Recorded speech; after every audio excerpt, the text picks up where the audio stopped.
It's 57, 58? 57 is one we just did. We're on episode 58. You could say 57 if 57 was a bust. Yeah, 57 sucked, so we're going to redo 57. 57 wasn't a bust. It's gonna be the So number we're one. a 57 redo. Yeah, we're the redo crew. That's all we could get. We apologize. We have 10 minutes of content. Here, let me 40 minutes of apologize episode. first. I apologize for what might or might not be said during this podcast and the quality thereof. Welcome to the Slightly Serious Sign Podcast. This is episode 58. Thank you. I was just We're doing a emphasizing. Domingo I thought we intro were a here. 57 redo. No, 57 was okay. 58. So we're episode 58.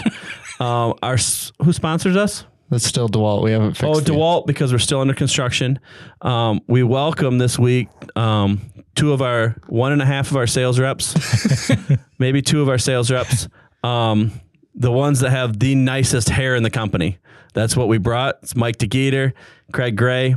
They're both upset that they had to wear these headphones and mess their hair up. So if you're not watching on YouTube, make sure you turn to YouTube so you can see how messed up their hair is. I think these headphones will make my hair frizzy. It already has. It is a little bit. It's standing Is up. it? It already has. I like it. I like what you've done with it. You got more hair in your mustache than you do on your head. You ought to see my back. No, thank you. Is that an invitation? That's another podcast. That's a hard. Yeah. That one's subscription level. I can't show that one on the regular podcast. Listen, who's our only subscriber? You could put it Don free. Long. Don Long would watch it. Don Long. If They're you would friends. like that as a bonus episode, Don, just leave a comment on this. We'll have to have Craig send in a clip. Or this- next time you ride with Craig, you just take the video. We'll upload it for you so you can have it This for would be forever. a shout out to the Don father. It's what we do, buddy. It's what we do. We love you, Don. We I love feel you. like every time Craig calls me, somehow Don's in the car with him. I don't understand how it works. He's the only rep that rides with me that it has his own hairbrush and a 5-hour energy drink in the door for him. You asked me when I was riding in the back of your car. He said, whose do you think this is? It was this little, it looks like a doll's hairbrush. It's like this big. It's a And I was girl's like- brush. I was like, oh, that's Don's for sure. And he just laughs. It was Don's. It's true. Envious of that beautiful silver hair. Yeah. Kudos to you, Donnie. It's gorgeous. It's gorgeous. Mine would be that same color if I didn't dye it. Yeah, I think mine would be too, but we'll never know. I'd let my hair grow long, but then I'd have to buy a leisure suit. You know what? We're probably going to remind Craig at least 4 or 5 times. He's 40 years older than us. What's a leisure suit? Yeah. Is that something just created? that or- one- All I can tell you is in the leisure suit days, if you got too close to a flame, you could become a shrinky dink. Is that the pure suit with the pad? polyester, With the pad 100%. on the elbow? No. That was. That's like the suit coat. I actually have a sport coat that has. Those are the smoker pads on 'em. jacket. Smoker jacket. No, it's not a smoker jacket, but I thought it looked cool, so I bought it. Do you still wear it? I carry it in my car once in a while. It's nice. You never know. It's his closing suit. Oh, that's You got a big piece of equipment coming up. He watches Mark do it. He figured I got to try this too. I got you. Yeah. Oh, I got a big you sale. never, you I got never a big know when sale. you're going to be with Mark. You got to be ready to go. Yeah, Yeah, that's you know? true. It's funny when he walks in and he doesn't realize that they're interested in buying equipment. They mention it and then he has to run back out to his car and come back in with his jacket on. wait. I got to get Hold some on. gel. Do you want me to do the walk? I can do the walk. No, I I don't. can do the walk. You could get out of the stool fast enough. We're stuck in here. Rick So just told anyways. us to slide in. None of us could move. We're Yeah. all on these stationary stools. Let's start with Craig. He can introduce himself, name, number of years in the industry, where you've been from, family. Give us and what you do for Wensco or what you try to do. What I try to do with Wensco is promote the brand and sell things. add a little customer service to the day.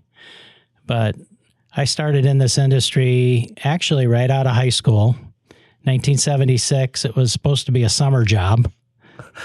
My dad owned a sign shop. I was born in 75. 77. I know. I'm telling you. You can do the math. I'm telling you, you can touch me if you want. Maybe he might have started at like 2, you know? Oh yeah, he maybe graduated early. There wasn't child labor laws back then, so they were just that's possible. straight out of kindergarten into the sign shop. Yeah, I mean, he could still be in his 60s. Yeah, I was. I wish. Well, I am actually, but no, I got started with him and just did the normal sweeping the floors, cleaning the toilets. Where was that at? Stuff. A company called Showstrom Signs in Rockford, Illinois. My dad owned that. So I thought it would just be a quick summer job, and then I ended up liking it, and I liked the $1.298 he paid me an hour, so I stayed. And then from there, I graduated to posting billboards, which is an art that's really not done anymore. And then graduated into sign fabrication and then sales, and then liked it a lot. And my first job was in distributor sales outside the fabricating sign industry with a company called Wholesale Electric Neon Supply Company out of Grand Rapids. They had a location in Elk Grove Village. That would be Wensco, for those of you from Grand Rapids. We're also not in Elk Grove for some reason. Yeah, we're not in Elk Grove. You're not in Elk Grove anymore. It was probably the sales staff. So we're not there. Yep, and that could be, yeah. I was one of half the sales staff. But then I went to another company up in Wisconsin for 21 years, and then COVID hit. They were bought out by another company, and then I found my way back to Wensco, and it was actually a really good fit. It was a great choice on my part, and we just have a great crew all the way down, top down. Do you want to tell them how you got your interview again? I feel like you told the story. Yeah, my interview.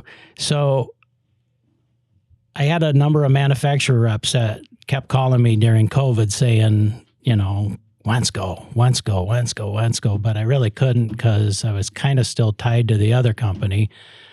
So once they actually cut me loose, I called and I left a message for my sales manager now named Tony Walkons. He never returned my call. And I get this call from Judy Nelson one day, and she's like, "What in the world's going on?" So we chit-chatted for 10 or 15 minutes, and then I said, "Oh, by the way, I left Tony a voice message." Like, I don't know, I might be exaggerating this, but maybe half hour later, I get a call from Tony. This was on a Friday. I had a meeting with him, I think, on like Monday or Tuesday, and the rest is history.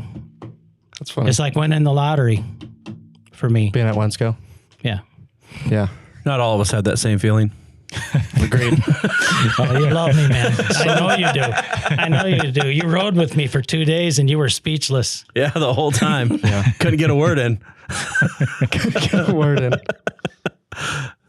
All right. That's Craig. Family? Where do you live now? Yeah, I still live in Rockford, Illinois. I've lived there. I just call it my hometown now. I've been married to Helen for it'll be 41 years next month. She actually won the lottery when she married me, but that's probably not going to go over that great when she hears that. But she's going to listen to this. Yeah, probably, but she's awesome and she knows it.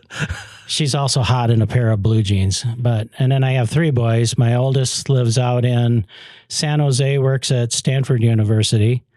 My middle kid is an IT manager in Rockford in manufacturing.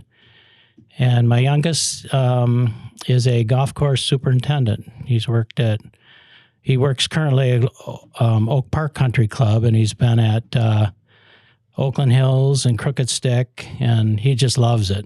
I got 3 grandchildren. That's what Craig does on Fridays. That's why he doesn't make any calls. Tuesday afternoon. Oh, Tuesdays. It's Tuesdays and sometimes other days of the week. Well, you never know. I might get a call. I have to be ready. Yeah. I have to be ready. Ask Scott Bell. Yeah. So he just calls you, "Hey, let's meet there." That's right. Also, Rick's yelling at you for tapping on the table because the mic's picking it up. So I told you that was me. Rick, he holds a lot of cards. Am I driving you nuts, Rick? He doesn't have the worst part about the tapping on the table at this point is I have no idea if it's me hearing it It's or me. if it's if it's me hearing it outside of my mic or me hearing it inside the mic. So then I was like, if I can't hear it in my headphones, I mean, it's not going to make any difference. But It's the not problem happening. is I can't tell the difference. I have no clue whether it's in my headphones or not. Who was the other person that kept pounding the table? Who was Troy. that? Oh, it's Troy from Geneva. Kept pounding the table. He kept going. We're like, you got to stop. That's what happens when we bring sales reps onto this podcast. They hit the table. I know, we're fidgety. We're fidgety.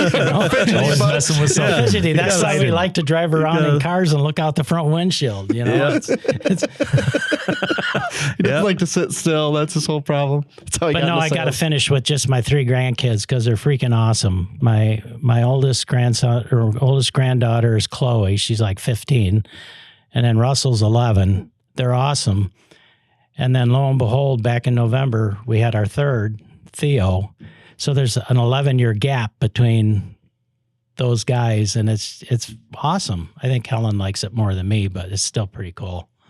So, Yeah, we talked on the last podcast. I had to take Nova, my granddaughter, to build a bear. It was one of the worst experiences of my life. How did that bear turn out? It was a monkey, and you have to listen to the episode. It'll come on next Monday, but yeah, you'll hear all about it. It's It was a not my pretty traumatic It is experience not for my him. cup of tea. I thought I was going to die in there. We talked about how many kindergartners would it take to kill you. I think there was enough in there. I was Yeah. getting nervous. I wish I would have had my pistol, just in case. You need self-defense and build a bear. But listen, 18 kindergartners is way calmer than Tyler's 2 kids. We said last time, go on my Instagram. You will see exactly what I'm talking about. That's so possible. whose grandkid was that jumping off the couch? That's the mine. video we're Was that talking one of about. yours? That's the video we're He's talking out of about. control. Okay, he stuck that landing. That was pretty good. that was He used, pretty to good. he used to go straight to his butt. Now we're Yeah, he used to jump off that Almost on high our feet. and land on his butt. Like he's he's out a of menace. control. There was a moment when I was watching that. I was like, where's this everybody? Who's real? going to catch this dude? Like, and then, wow, that was great. That was That's great. a launch too. Yeah, He that can was launch. that was good. Once That was again, if really you're good. listening, just go to my Instagram. You'll see this kid absolutely launch. And they built up the couch. So he's like jumping from like 8 feet up, I think, and not halfway across the room. The ceilings aren't quite tall You enough. guys got to otherwise get we'd him a try. foam pit. We have one. It doesn't work for a ball pit. The problem is they dump out the balls and then jump in the pit. That doesn't really do you any good at all. So I don't understand Defeats it. the purpose. But they're trying their best. But yeah. So that's Craig. Mike, you want to do your intro? Who you are, how long you It's a been hard around? act to follow, Craig. So been with Wensco since 1998, and been on this side of the industry, within the industry the whole time. I've never worked at a sign shop or anything like that. Had the fortunate times to be in a ton of sign shops over the years, but it's been great. Like I said, since 1998 when I started Wensco. Oh gosh, Mike, we're let's see, driver, warehouse, customer service, tech, sales rep, half a sales rep, and yeah, it's been a great ride. Automotive, tech, Automotive, sales. yeah, that's right. Yeah, automotive, yeah, a little jump around, maybe left a few times, came back home, and it's no, it's been great. It's been a great ride. It's a great industry, as we all already know. All the people that you meet in this industry and how helpful everybody is to help you along. So, and you get to work with guys like this. I mean, come on, where else are you gonna go? So, yeah, so it's been great. I got 2 daughters, 25 and 20, and they are they're doing great in life, doing their thing, and my lovely wife Tara, and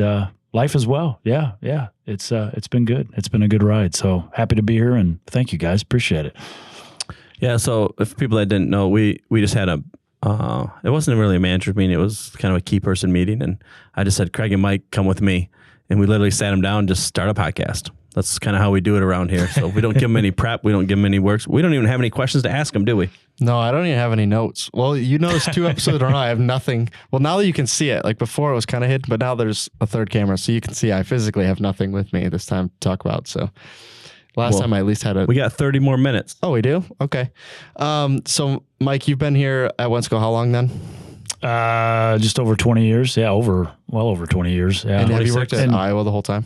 Yes, Iowa branch the whole time. I've been fortunate to be able to travel all the branches. The only one I haven't been to at the moment is Louisville. So it's been cool to see other branches and just how everything's set up.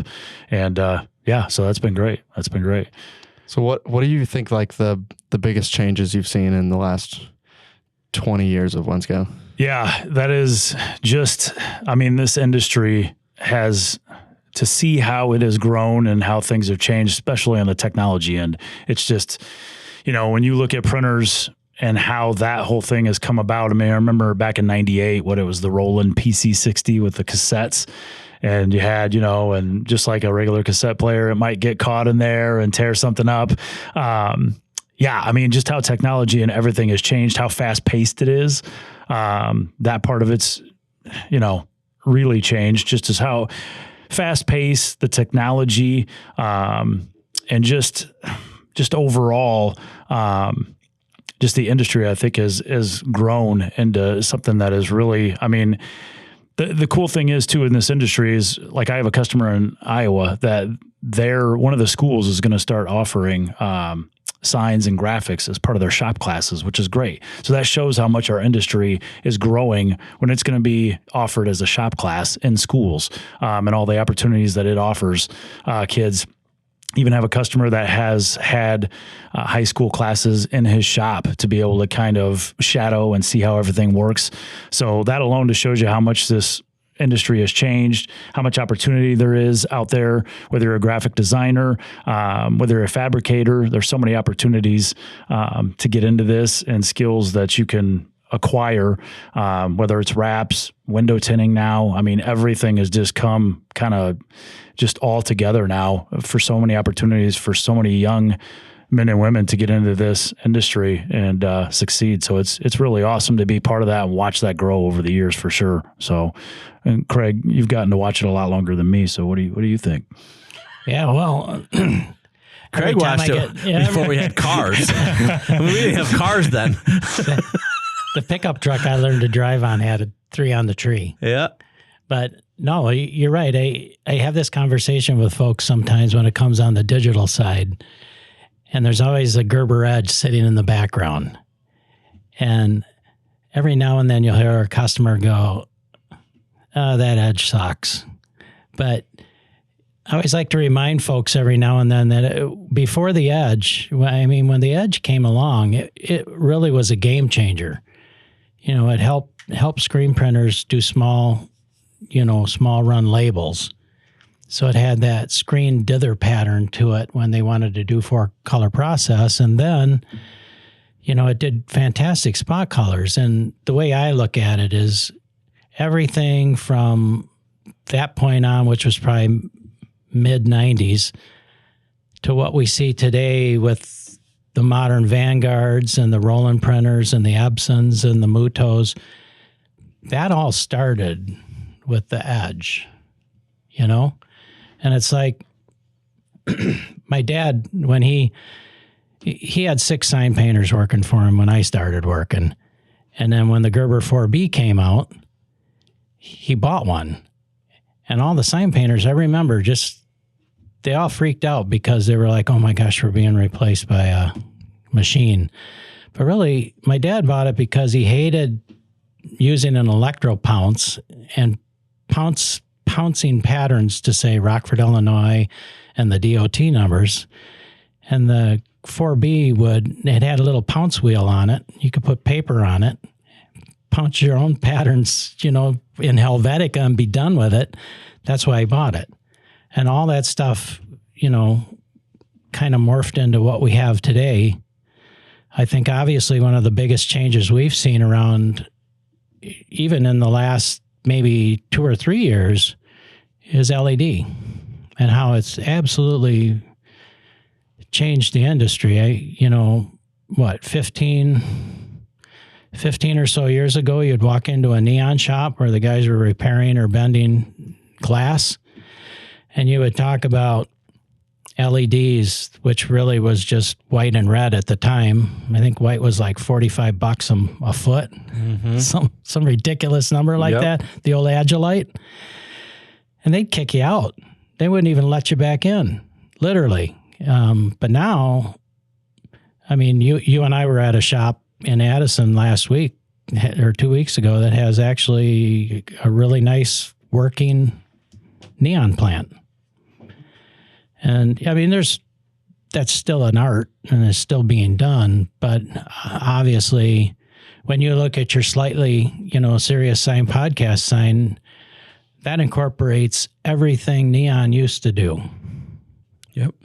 And, everybody's doing it. Every sign shop, even the franchises. It's just amazing to me. If you would have told anybody 15 years ago, this is what you'd be looking at for, a United module, 1.2 watt module costs like 57 cents now, as opposed to $45. It would just, you wouldn't be able to even put if you tell them that this sign is powered on less than 60 watts. Yeah. Like what? Yeah. You can power that much light in that thing on less than 60 watts. Like, right. People are still like, that can't be possible, because you remember the transformers, like they'd kill you. And that's probably 12 volt there, I would imagine. That's 12 volt. Yeah, I believe. Yes, it is. But yeah, it's crazy. Like if you think about, I always think it funny too that how technology changes in the sign industry is it's never new. It's just like an add-on to the existing one. So like when you talked about Gerber, like we could have cut vinyl and replaced painting with vinyl, but all the sign painters did is got Gerbers and then just replaced their patterns they were doing before with, now we just do them digitally. And then they were still going and painting all the signs before. Mm-hmm. And LED is now doing the same thing, right? It's like we're replacing neon, but in a way that it's still just, look, we're just trying to get the old effect of LED or neon with LED now. Like we're less dangerous. Yeah, we're not coming out with like this, oh, here's a new way to light the edge of a sign. We're like, no, we liked the way it looked before. Now I just want it to be this, and I don't have to bend glass for it. So you're not even changing you're just like adapting new technology to fit the same way you wanted to do it before and get the same look. And I think that's why you're seeing neon kind of come back around now, as people are like, okay, so now we're making LEDs into neon signs. Why don't we just go back and make neon signs? Like if that's the look we actually want, like we can still get that look. It's not like it doesn't exist. So I think it's interesting that they're so slow to change, and then it's almost like we go backwards in a way once we get too far into it. The other thing too is aluminum composite materials and how it just rules the industry right now.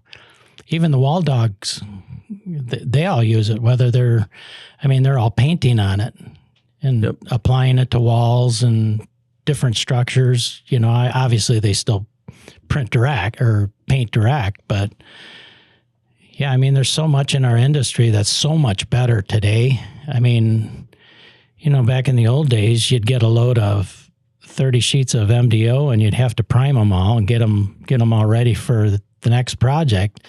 Now it's so much easier now to be profitable. Yeah. And everything's gotten easier to handle and deal with. Yeah. And that's maybe slightly safer than it was before. You would appreciate this, Mike. I always wanted to have the Wensco Olympics, the old school versus the new school, because we used to carry 1/2 inch, 3/4 inch MDO board, 1 or 2 at a time, depending, you probably 4 at a time, or a box of gator foam. And it's like now with these sheets are so light, with Centra, ACM, and Alumilite, and like back in the day, handling those 4x8s, the 3/4 in the wood. It's like, we always joked, or rolling polycarbonate. The guys will have a 8-foot piece of polycarbonate. It's like, we can't roll that. What do you mean you can't roll that? Yeah. It's like, when I'm too light for heavy work. Yeah, too heavy for light work. You know that line, huh? If you're on audio, all he did was nod. When I'm in Iowa, once in a while I come in and load with those guys. They know as soon as they see me, like, oh no. Because like if you call out 10 alpha panel, that's 1 trip. That's not 4 trips. That is 1 trip. No matter how many are on that order, it's 1 trip.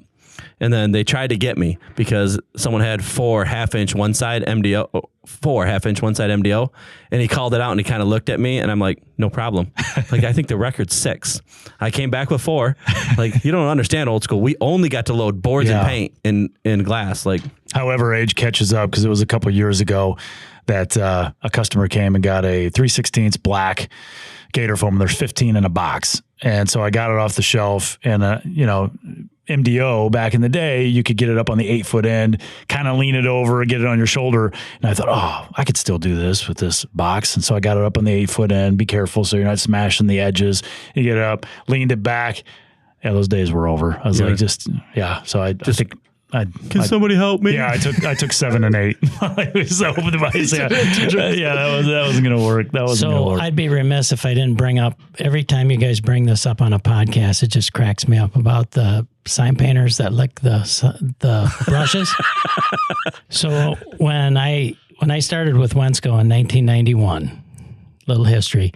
So Ralph sends me out into my territory, and one of the things I did is I emptied out an old toolbox from home, brought it in, and I filled it up with all these brushes, from striping brushes to quills and some fetches and that kind of stuff, because back then people still used them. Those are all words I don't understand. And every time you guys say that and you're telling the story, that is so doggone true. I mean, especially I go on the south side of Chicago, be on Highway 30 making sales calls on all these and these dudes were cashed out guys too. I mean, they'd been smoking their whole lives.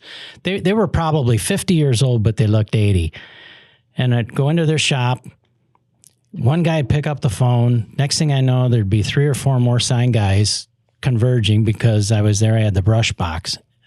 And then I'll be licking these brushes, literally. Stick them in, and then they do this. This is the one thing you didn't do. They'd have to flick it to see how it looked, see if it had some kind of a point or something on the end. And it's true. The ones they didn't want, they put back in the box. And I'm just sitting there going, okay, I got to go to Madison tomorrow. This will be pretty cool. If you haven't heard the other ones, that's what I said at the counter. They used to come, lick the brush, and like, no, I don't want this one. They hand it back. The next guy would come in. Hey, you got that brush? Yeah. He'd lick it too. It's like, especially on striping brushes too. Striping brushes and brown. Yeah, striping brushes and brown quills. Did you lick the brushes in between stops? Not a chance. Oh, I didn't even want to touch them. A shout out to the guys that are still painting and doing the pinstriping. To go into their shops and watch them do that is amazing. And it's just, and that's the thing too, as we're talking about the industry growing and technology, but some of that old school way, it's still there and it's still very valid. Some of that pinstriping and the art and the steady hand those guys have to be able to create the wall dogs. I see some of the guys at some of the car shows we go to in Chicago. They're doing for auction for charities. World of Wheels? World of Wheels. They're doing the pinstriping and stuff. And shout out to our customers that are doing that stuff. It's awesome to see. Neon still, there's still guys that we have that, are staying true to the neon, bending glass. And so, or whether it's layering vinyl, we still have that too. For you race car guys out there, the days of where you would, put on black and then red and then chrome and then some fluorescent and then printers came and it was like, oh my gosh, I could do a whole car, could print all this today and letter it today. It's unbelievable. But there is still guys that do it that old school way. And just like anything, where it's old school music, whatever it is, the nostalgia of still doing that the old school way, it's kind of come back like vinyl. It's like there's something about it now. It's like it's cool to see the old ways still being used, and it still pops. So that's neat too. As much as technology has grown and changed, that is still very valid too. Yeah. We talked about this when we were in it was the Fast Signs Orlando show. And we drove around that center, and it's like probably 75% neon, like in those signs. Yes. And they're all old, right? They're all signs that have been there for a while and they're working fine. And that's what we were saying is the benefit is that like the reason neon has made it this far is because if you build a neon sign today, in Michigan, a little different. The cold doesn't agree with glass too much, but for the most part, if you build that thing's going to last. It's going to outlast you for the most part, as long as it's not totally put out in the elements. And then the same with sign painting, right? Like if you paint a sign, it's going to outlast vinyl by a mile. Yeah. So that's why it's still around, right? It's not like it's inferior. It's inefficient. Maybe the bending glass is way harder than putting that together, but it still works, right? If not in some aspects, it actually still works better than the replacement option does. Sure. Maybe not as efficient, definitely more expensive to run. Well, definitely takes a lot longer to paint a sign. Yeah. Yeah, one-shot paint and the chromatic paints, especially one-shot, those lettering enamels, back before they took the lead and the heavy metals out of them, man, those colors and that paint would last forever, man. Back in the old days, it was not uncommon to, if they taught you how to paint a MDO sign correctly, it was not uncommon for an MDO sign with one-shot lettered enamel and maybe 4,000 white on the background to last 8 years. Yeah, you can still see some of the painted banners at the Sign Museum in Cincinnati that are 40 years old plus, and they're still relatively bright for that old. Like it's amazing. Yeah, especially if they were inside. Like even you've seen some of like they're super in now, right? But like these old like Pennzoil oil signs, right, that are still in. Like that still looks good because a lot of those hung under the canopy, meaning they didn't get a lot of sunlight, and they'll last forever, especially if they're not seeing any sun. Like UV is what was killing the paint. That's really all it was. Those signs are going to last 40 years and still you'll still be able to read them. They're not going to look great, but see, and that's a shout out to the Sign Museum. That was my first national sales meeting with Wensco. I had to say that. Man. Everybody knows I hate when we call our sales meeting a national sales meeting. Or what else does he call it? Whatever, because we're only in the Midwest, but our sales manager always calls it the national sales meeting. Like, this is our national headquarters here in Grand Rapids. Like, come on now. It is. So our national. When we were in Louisville a couple of years ago, we went to the Sign Museum. It was absolutely freaking awesome. And for anybody watching that is going to be anywhere near the Cincinnati area, you got to go. If you're in the sign industry, you've got to go. And our owner, Judy Nelson, she's really involved in that. But it's a step back into time. It's well worth your 2-3 hours to go through it. And yep, for sure. I like the signs because they're a lot of especially the painted signs are not politically correct. Sure. Like not in this day. And it's just fun to think okay, they let that go out. Yeah. And at the time, nobody was offended. You put that out now, there's so many people that are offended. Yeah. And it'll be it's like brands right? That put out. Yeah, it's brands that put out stuff like correct signs. Okay, you can't say that now, but at the time you could say it. Yeah. It's fun to watch. I I just let the Waterhead kid as funny as can be. Yeah, but yeah, even at the Sign Museum, the gold leaf, if you've never seen that put down before, that is incredible. And some of the pieces they have in there, I mean, shoot, there's a couple $100 in gold just in those because it's real gold, right? So it's insane to see some of those pieces put up and how much work. Guys used to, when they were surface gilding, they used to actually catch, when they were burnishing, they would catch the gold and save it. It was crazy. They didn't let it float away or anything like that. When's the last time a gold sleeve left Wensco? We sell once in a while.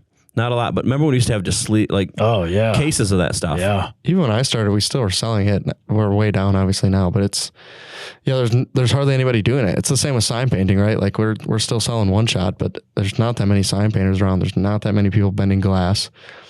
Well, we do still have one shot. We got asked that at a customer that was with Craig. Yes, we still stock one shot paint. So we still have the colors. We can still get it for you. Quarts and pints. We still have it. One more thing about neon is one of our former reps, John Campbell, who used to work for us, and he bends glass. And he sent a video, it's been over a year ago, to me and some other gentlemen. It's he was redoing a sign, and sorry, John, if you're watching this and I get it wrong, I think the transformer, it was a 7500 from 1950, and it still worked. And in the cabinet class last week, we were talking about putting your tongue on a power supply, and it's not going to feel good, but you're not going to die.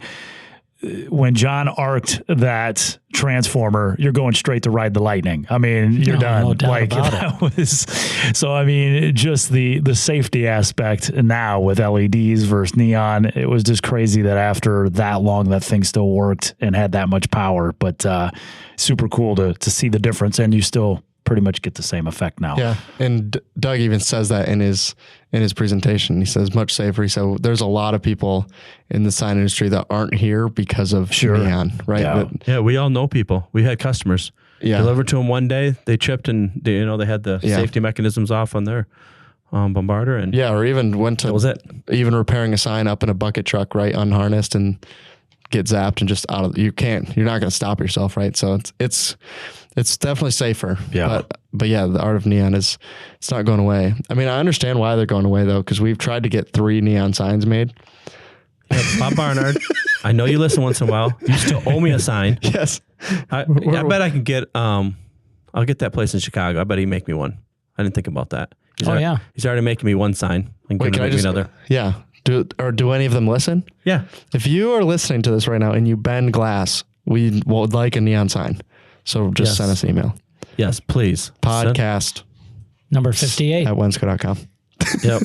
Yeah. Please send us one. We want a neon sign to replicate the same one we have here in this room. Podcast 57. I hear that's not that good. No, it's pretty good. Who was on it? 57 was pretty good. Is that the latest Domingo one? Oh, just Domingo? Yep. Yeah. A little short for this table, isn't he? That's why when you sat down, you were... I was going to say, holy cow. Yep. This chair's jacked up really high. I feel like I'm wearing a girdle right now. Either that or I need to lose another 12 pounds or something. Well, Domingo's outside the door listening. He's going to bust in here any minute and have it out with He Craig. will listen to this episode, so... I always just, my favorite part is, the episode's good when Monday morning I walk by Domingo's office and he's just smiling at his screen. Or he's laughing. Like I walk in, he's literally laughing out loud. Like he was in the episode too, so he already heard it once. I've said this before. Sometimes you'll say a joke that's so good, when you listen back, you still laugh at your own joke. And you laugh knowing it's coming. You're like thinking about it in your head like, man, that was funny. Then you say it and you're like, that was actually kind of was pretty funny. I'm not gonna lie. You said something earlier today. It's when people come up and they say something that you said in the podcast that you said like 6 months ago. Yeah. They might have just listened to that podcast and they say it like it was yesterday. Yeah. Like, they act like I just said it. I don't remember saying, and I do have a lot of people that come up and say like, cause I've said like, I hate sales reps. I know you hate me, but can we talk? I'm like, I didn't say I hate you directly.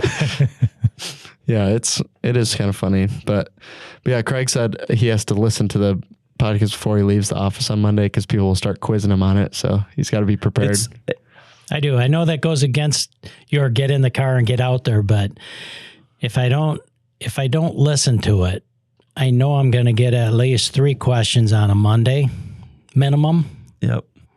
And but I know I'm going to get a ton of text 10 to 2 anyway. So I know I'm going to get a ton of text every Monday, especially when we say some controversial stuff. But usually it's everybody like, "Oh, it's a good episode." Or controversial. Has that controversial? Happened on this podcast? That's a pretty big word. I don't. Yeah. On occasion, way too big of a word for me. How many syllables is that?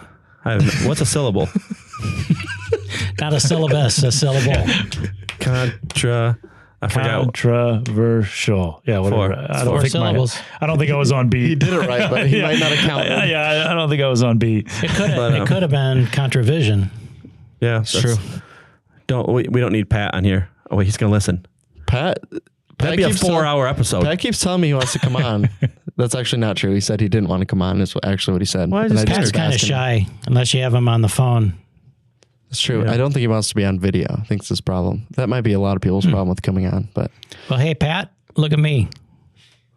Yeah, he did it, Pat. Come I'm on, a good-looking guy. If Craig can do it, guys, Craig made it. I promise you, anyone can do it. But yeah, no. The nice thing about Wensco that I think a lot of our customers appreciate and know is just that the boots on the street, the folks in the building, the drivers that load their own trucks that are branded with our own brand and deliver to all of our customers. It's all about service and delivery. And we try to take care of our customers the best we can. We're very competitive, all of us, no matter how old we are. Well, and you take Grand Rapids, Detroit, Chicago, and Davenport that have been around. I think Davenport started in 92 or 93. I think 93. But all of our branches that have been around, the loyalty of the customers that we have that have been with us through the whole journey, when you start thinking about the people that have just walked side by side with us as we've grown, watched them grown, has been really neat. Just, the people you just look back and think, wow, man, we've been together for a long time. Yeah, it's when the open house comes or something like that, and I see him, and I was like, man, I used to hand things to the counter when you were a teenager. Yeah. And now, like, you're an adult with kids with you? Yeah, good point. Or you've literally seen the kid from they come in and put the kid on the counter, and now that kid's coming in to pick up stuff or taking over the shop from their folks. Yeah. That's dating ourselves. Yeah, now some of those customers are retiring. You know, some are closing their businesses, some are just retiring. There's other people coming up through. But overall, you're right. We've got a great brand and a really, really good following. Yeah, we do. So this is from your perspective, right? Because you left Wensco at one point and then had to come back. So we've talked about this before. I didn't realize Craig was on the list either. That's Mike did too. Oh, both these guys have left and come back. You tried to leave, so it's just me. I'm the exception to the rule here. I quit. And I mean, it's up on my board. It didn't work though. You're still here. So, but anyways, to say what do you think makes, and this can be sign related or not, right? But what makes Wensco different from other places It's a culture. Lived?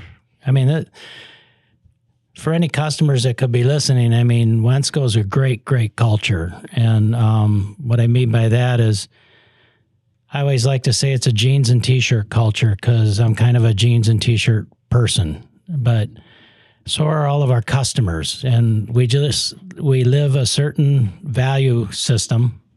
We just expect certain things from everyone. But this is truly a family culture, family organization. There's a lot of fun. We all laugh. We all get mad. We all kind of complain once in a while, but everybody's pretty close-knit, and it shows in the way we go to business, both professionally and just, through a lot of fun. And I think our customers see that too. Trucks are clean. Trucks are new. Drivers care, there's nobody employed by Wensco from the top down or up to the top that doesn't have a say in what's going on and doesn't care about the customer. It's being gone for 21 years between Wensco gigs. The Wensco organization today is way, way, way different than it was the first time around. We're a very, very well-run professional organization. That's why we had to open twice in Chicago. Yeah. Just had to wait for me to come back. We had one false start, and then we got it figured out the second time, It was like what do they call that in tennis? You get 2 serves. Yeah, lat. We don't get... Think about that. No, it's a second serve. Second serve, yeah. In Chicago, there's actually 2 guys that are from when you guys, merged or bought NM Supply. Jose's still there and Tony. Yep. Yeah. Yep. And they came over. They're still with us. And, Jose's the ambassador. Yeah, he is the ambassador. I mean, he is the ambassador. I mean, customers call him that. Yep. The first time a customer said that to me, I was like, who? Who? Yeah, and just to echo what Craig said, I mean, we talk all the time about it's all about relationships. What do we mean by that? Well, what that means to Wensco is that when you come in, if you've been buying from us any amount of time, we know who you are. Hey, how was vacation? How's things going? How's your kids? It's that family vibe that when you come in, there's value there because there is. We genuinely care about our customers. And it's not just an individual thing. We as a company and as a team do care about our customers, and it's about the relationship as far as actually, I mean, we can also, how many friends have you made in this industry? Like legit friends that you still talk to, even people that have retired in the industry, but you still talk to them. And it's so fun over the years to have those relationships that have grown, but also see other people's relationships with customers grow, that when they call you and like we talked today earlier, Mike, you're going to have those difficult conversations at times. That's just the nature of business, the nature of relationships. But, you come together, you figure things out and you keep moving on, you keep growing together. And I think that's what's awesome about Wensco is we're fully invested in. It's not just you're not customer number. Oh, what's your customer number? You're just customer. Oh, okay. Thanks for the order. Click. It's we actually want a relationship with you. And we've always been like that. That's the thing. I think that's and a shout out to Judy for building a company that is built on that, because it's been huge. So. Yeah. Earlier today in our meeting, I talked in the very beginning, and after we broke for lunch, Judy called me. Judy's going to be listening to me. She said, I don't know if I like the softer version of Mike. Like, what are you talking about? I said, I'm just waiting until the end to say, hey, look, this is you got to butter these guys up a little bit. But that's the reality of it is, we talk about it. We're going to fight. We're going to argue. It doesn't mean we're all not working towards the same goal. It doesn't mean we hate each other, but sometimes you got to have those arguments. And sometimes you got to have, you got to get a little bit angry if something ain't going right.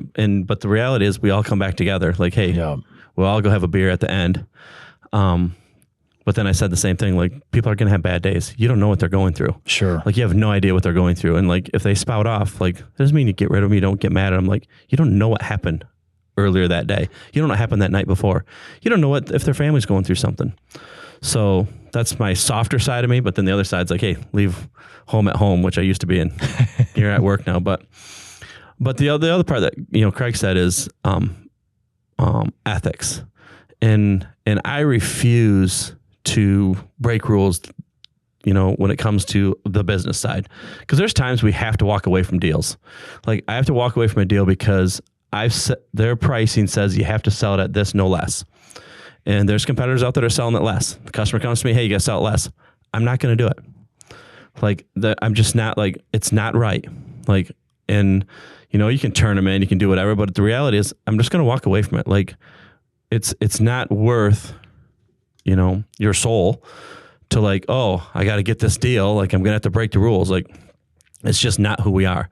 We're not going to do something that's, ethically wrong, morally wrong. Yeah. We're not going to break rules. We're not going to cheat anybody. We're simply going to run a good, honest business. Yeah. Well, and you can't, you have to be honest. And, Wensco's involved in so many other things too. We're involved with the Wisconsin Sign Association, the Illinois Sign Associations that I'm with, Mike's with, and many more. There's a lot of people watching. There's a lot of people watching all the time. People you don't know. So, it's I can't remember if it was a story about Mickey Mantle or if it was a story about Joe DiMaggio or Lou Gehrig, but they always went out when they got to the plate and did their best, no matter how they felt. They had a little injury or something, because there might be somebody coming to that baseball game for the very first time that had never seen them play, and they always wanted to play their best. Mickey Mantle would hit a home run and he would round the bases, never look at the pitcher, just round the bases, because his philosophy was that pitcher probably already feels bad enough for throwing me that home run pitch, so I'm not going to upstage him. But as a professional sales company, which basically is what Wensco is, we owe it to our customers and everybody else, our vendors, and all the other people that we meet along the way, to be ethical and honest. I mean, we just do. Mike and I were working the Wisconsin Sign Association meeting last fall, and I was having one of my wallflower moments that, it was getting time for us to give our vendor presentations. And I was sitting back going, man, I'm kind of digging the vibes in the room. So it's like, hey, Mike, go up and give the vendor, caught him totally off guard. And I anytime Mike's in the room now at a Illinois or Wisconsin Sign Association, I'm going to let him do it, because he did such an awesome job, and he was loud. Everybody could hear him. He is loud. Yeah. It was really, really good. We had a great showing, but just little things like that every day. Yeah, before Wensco, I worked at a cell phone carrier basically before I came here. And the reason I hated it so much is basically the opposite of what you're talking about, right? Where you just get put in a spot where you realize the customer's in an awful spot and you have zero power to help them, right? So it's just like, I can't help you. I don't know what to tell you. Like, this is all the tools I've given you, and I can't solve your problem. At Wensco, we couldn't tell you the amount of times we've lost money making it right. And the vendor on their side oftentimes doesn't help all the way to make it right. But we'll never leave them stranded, right? I couldn't even tell you the amount of times we lost money, like replacing a product or sending out something new or sending out an alternative option where we felt like it was on the vendor side, but the vendor was like, no, it's on the customer side. And we're like, well, somebody has to make it right. So it's going to be us. That's kind of where I think we're thriving right now. Yeah. Is we'll always make it right. And we just keep hearing more and more stories of that not happening across the industry. So it feels good to be like, yeah, I think we're sitting in the right spot. There's a certain printer manufacturer that we don't sell that still owes us $60,000. Like, we return machines that they wouldn't take back, that they wouldn't help us service, that they wouldn't do anything for us. And the reality is we returned them and we threw them out, and they didn't do anything to help us. And now they've come, hey, they really need us, but no, you need to write me a check for $60,000. And they'll know who I'm talking about by the thing, but I ain't gonna say their name. But the reality is we had to do what's right. Like, they weren't returning the machine. They were blaming the customer, or they were blaming this, whatever that might be. But the reality was, that's my customer. We're gonna have to eat this one. Yeah. And we ate 2 of them. I mean, we literally just did one in Iowa, almost that exact same situation, right? Where it's completely on the vendor, but we've already fixed the issue. We haven't been paid. We're just currently we're out of machine. Yeah. But it's what needed to be done in the moment. We're going to fix it one way or another. Yeah. We ran someone from Grand Rapids to Iowa, and from 5:00 at night, we found out about this. Yeah. By 9:00 the next morning in Iowa, I think they had the machine going. It was in Chicago at 9 and Iowa at whatever that is, 11 must be. So that's kind of what we just had one, that Graphtec plotter. That was crazy as heck. Hey, Craig, I think we're missing some pieces, buddy. we show up to this place to do a Graphtec plotter because they'd struggled with another brand for over a month, and it just wasn't working out for them. So we get called in, and I get on the phone. Tater gets everything set up here. Their courier comes and picks it up from Milwaukee. They deliver it. Mike and I show up the next day. Mike opens up the lid, and he goes, "Hey, just a plotter in here. There's nothing else." And I went, "What?" And I thought he was joking, but he wasn't. No, I lifted the lid. Man, we looked all over that shop. There had to be 20,000 square feet in that place. We looked at the lid. There's no stand. There's nothing. I mean, it's just all that was in there was just a plotter. So the interesting thing is, once we established that, okay, so there's a problem, we get back on the horn. Tater runs 2 of them over to Chicago on a Monday morning. I went in, I put it together.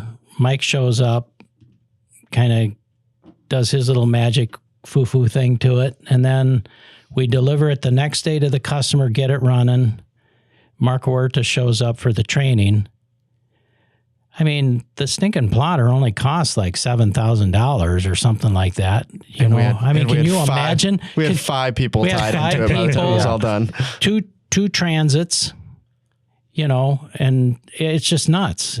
But the customer to this day, I went to collect the bill, and I was talking to the owner's wife, and I sent her all the finishing paperwork, and she sent me a really nice email back. And basically, to cut to the chase, is like, I think there might be an opportunity for us to do some more business together. And it was all, I'm not blaming the manufacturer. Who knows what happened? The bottom line is, it was like, kick it in the turbos and get going. We got to get all this. The people willing to help. Tater especially, like you call Tater, like, yeah, I'm going to be in at 4 a.m. I'm going to have it there by whatever. And and we don't even and especially those, I think we all a little bit, some of it's not about the amount. Some of it's about, we hate when we don't get something perfect. Yep. We're competitors. We absolutely, yeah. We're very competitive. We are very competitive. We hate when it's not perfect. We aren't happy. Nothing's gonna get in the way. I mean, now basically the way I kind of looked at it when I did confirm that there was really just a plotter in there, I was like, all right, game on, roll up the sleeves. We got to get this thing fixed. You know, I often wonder what I probably would have been the guy that actually died on Apollo 13 because I probably would have went, oh no. But no, you just rolled up the sleeves and everybody, you know, over a plotter. Yep. Imagine what Wensco would do over a $150,000 or $250,000 flatbed printer. Sure. And that whole situation came from you, opportunity that came for you to get them into a better system that was going to work for them. And that's one thing I love about Wensco too is yes, we're in sales and we want to move product and printers and all that stuff. But what we really want to do is get you into the correct equipment or products that's going to help you grow. I just had a customer last week that I was at that has a specific type printer that was sold to them, and it was way, way overkill for what they need. And now they're in trouble because their ink is expiring. They feel they were led astray just for a sale, and now they're very frustrated. And it was heart-wrenching to hear them, the pinch they're in, because they felt like they were led astray when they said, hey, this is what we need, and we got sold this, which is way overkill for what we need. And that's where, for us, we come in and assess the situation and guide you to the stuff that is going to fit your shop, not just, you know, hey, we just want to move some product, get it in there, get some equipment in there, and then, hey, good luck. And so, yeah, that's one huge thing I love about us and how we go as well. Quit pounding on the table. Rick's going to have a fit. Quit pounding on the table, Rick. Doggone it. Didn't you catch it on the first time? I know you guys can't see Rick. He's not in the camera, but he wears his hair just like me and Craig. Craig's a little shaggier than us, but... No, I'm growing mine out. I could tell. Salesman haircut. It's kind of an afro right now. It's a little humid outside. Like a brother from another mother. Yeah. I had to move the mic a little bit. I felt like I was shrinking. Felt like I was going to be like Domingo, the shortest guy at the table. Yeah. Well, we got to kind of wrap this up. Yeah. That went quick. That was pretty funny. We talked 15 minutes in. We're like, we don't have anything to talk about. Now we're 58 minutes in. Holy cow. And, yeah, so that's what it's like to work at Wensco. The point of doing these episodes with people that have no idea they're coming on is kind of the point of, we're just trying to get you to know, here's who works at Wensco. Right? Yeah, we don't want pre-planned responses. Yeah, we're a company of people, really. That's kind of what we try and push it as. Jeans and t-shirt guys. Mm-hmm. Yeah. I mean, we literally I think we talked about that in episode 1 when we made a joke that it's the Slightly Serious Sign podcast. And I said, because if you walked into a shop in khakis and polos, you'd be overdressed. Yeah. And remember you guys made fun of me that time I was dressed up, like where everybody said, what are you? I literally didn't have any more jeans. Because my laundry person's been on strike for a year. Yeah. But you were wearing white khakis. I was wearing white khakis and a polo, and everybody at the shop said, what are you dressed up for? Yeah. Thought something happened. I don't know what was going on. Going to a wedding or something? But no. Even in the last with Wensco, I think even in the last 3-4 years, it's changed from that too, where I think it used to be a little more dressed up now, and it's the whole we've gotten way more like casual and we've grown in business. So if that gives you an idea of how professional this industry is as a whole, that's kind of where we're at with it. So hopefully you guys got to know Craig and Mike a little better. They've both been around a while. They'll hopefully still be here for a little while. Craig says he can't retire within 5 years because you said he was. So he's at least 6 years from retirement. And now. like the last time I came I would have known he said that, I would have said, hey, we're looking towards 2026. Nobody tells me what to do. And I left and come back twice. And Helen's the only one who tells me what to do. And Judy said, "Are you home now?" Yes, Judy, I'm home. Yeah, you're back. The last time I came back, that was in 2009. The last thing we were supposed to do in the intro, so Rick's bugging me to do it, so we'll do it in our outro. I'll start with Mike because this is what I always make fun of Iowa for. If we have customers in your area who are looking for good places to eat, we usually do this as the intro. Where place do you like to go to eat? Where do they go? Well, you guys know, because you've been there a few times, the Machine Shed right by Wensco is always a good choice. Great food. And then our downtown's got some great bar and grills as well. yeah, so there's a lot of options. I would say the machine shed, How many blocks is downtown Davenport? Block and a half. Yeah, it's but we're growing. They've had it. They're growing. Well, That's like not Sparta underwater, is right? the Quad Cities, because I know everybody that lives in the Quad Cities or surrounding area is going to hear this, and they're going to be like, "Dude, you know, you got to support." The Quad Cities is weird because, like, Davenport's downtown's not that huge, but if you take the Quad Cities, which is considered Davenport, Bettendorf, Moline, and Rock Island, I might be corrected on that by somebody. All of our downtowns are pretty big. They're just 4 blocks total. they're just split by the Mississippi River. All 2 blocks. So yeah. They're one rainfall from being gone. Four blocks. Yeah, exactly. One big exactly. rain. They're one big rain from being gone. Yes. If Lake Michigan gets too much water, they're done for. They're all going to get washed away. Defend the pizza. Defend the pizza. Yeah, for sure. Do you guys have? We No, think you your don't make pizza's pizza horrible.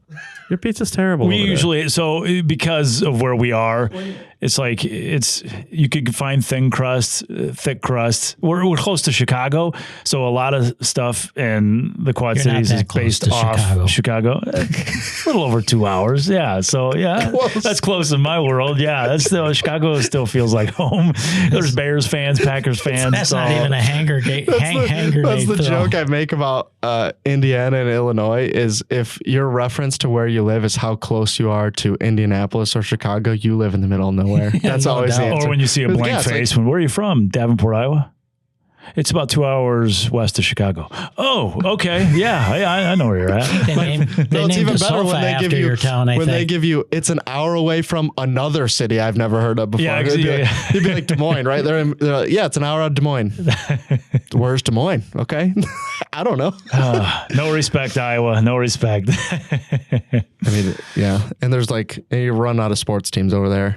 Yeah, so it's not really helpful. The Iowa Hawkeyes are our NFL team. I mean, that's what all Iowans. Sorry, Iowa State fans, but it's They're just as good as the Bears. Yeah. So I think that would be a good game. The Hawkeyes versus the Bears. You should have said White Sox. You should set that up. Yeah.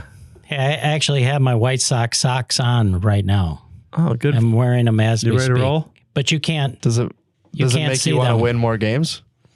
You see it? They're going to get at least 15 this year. At least 15. Oh, Rick took a picture. That's We'll awful post weird. it. It's the truth. Rick was taking pictures under the table. It's a good thing. starting to look Good thing I questionable. didn't show him my tattoo. All right, so the last one is Craig, places to eat. So if I'm in Rockford, I'm eating at Lino's, which is our local Italian joint. Great pizza, great pasta. I mean, it's like I've taken Chuck Tasillo there, probably taken a couple other guys there too, and I can't remember. If I'm into bar food, I'm going downtown to the river to Prairie Street Brewery. That's one of my favorite places. They have one of the great quesadillas of all time, and they make their own beer down there. Their Oktoberfest is freaking awesome. If I'm in the Branch area, we're going to the 601 Bar and Grill every time. Yep, that's great. Like our big hangout. That's our I hangout. like Crazy Pour too for bar food, but 601 is good. it's actually owned by one of our customers, but the food there, That dessert. That dessert is amazing. Yeah, what does he call that? I don't have it's some like kind every of time an it's elephant different. ear straw. Funnel fries. Is that what Funnel it is? fries. Yeah, that's what they are on the menu. I The think. pizza's really good. Yeah, they have wings are a delicious. Detroit style pizza there that'll Which is ironic to get Detroit style pizza in Chicago. They had to go to a class to learn how to make that, a pizza making class. Is it really? Seriously. Yeah, there's a certain process of making that pizza. Otherwise, it would take forever. When I make pizza, all I do is read the back to see how long I have to put it in the oven. Exactly. Yeah. Take off wrapper, put on rack. That's how Bake 425 and That's Bake how It works really 425, good as long as 15 you minutes. remember Yeah, to tape exactly. the wrapper off. Yep. That's how the restaurants in Iowa make all their pizza. That's why Mike knows it so well. that's it. But I think you hurt his feelings. I didn't think that was possible. Yeah, we have pizza. Happy Joe's and Harris. Those are the two old school pizza places in Davenport. They're good. That's good stuff. They use That's Jack's or DiGiorno's. Yeah. It's not. Yeah. It's not delivery. It's Iowa pizza. Rough crowd. So, anyways, that was all. We were doing an outro with that one. So, hopefully, you guys found some good places to eat. And thanks for coming on. Hey, thank you guys for having us. Really appreciate it. Making the drive all the way up here just to do the podcast. We really appreciate you guys. Hey, it's no nice sweat. of you. It was awesome. I mean, you didn't know that's why you were driving up here, but that was the whole plan. It was an unexpected honor to be on, so thank you guys. Good. Well, thanks for watching, guys. Thank you. And hopefully the next time you see us, this whole office will be finished. So Yeah, thanks this for is watching. great. Looks pretty cool. We'll see you next time. So Thank you. Thank you. bye.